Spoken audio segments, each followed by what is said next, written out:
Today, we are making Korean spicy pork, one of the dish Koreans really love. Let's get started.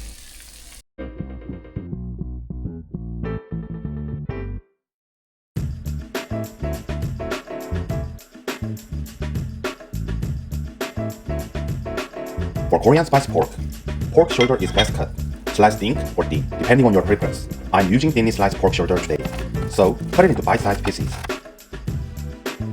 Let's prep a carrot.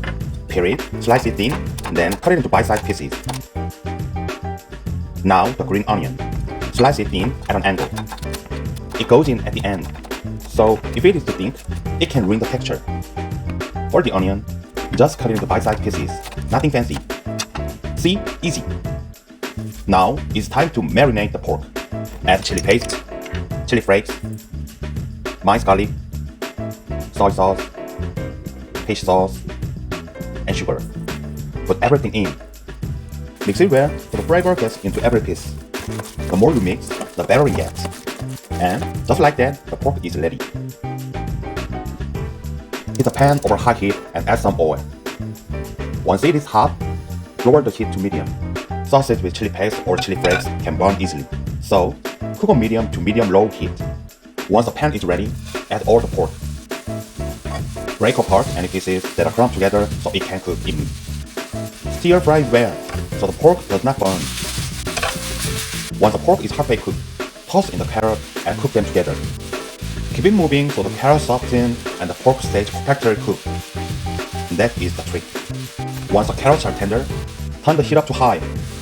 We are cooking the onion fast. If you cook them too long, they lose their texture, so high heat is important. See the onions starting to change color? That means we are almost done. Turn off the heat right away.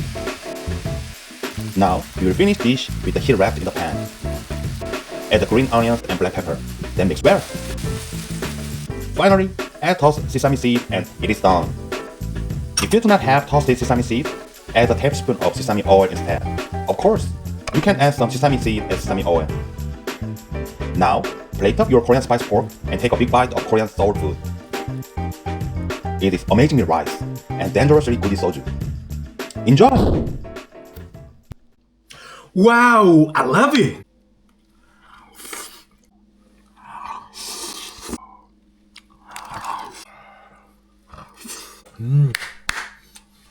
That's the perfect.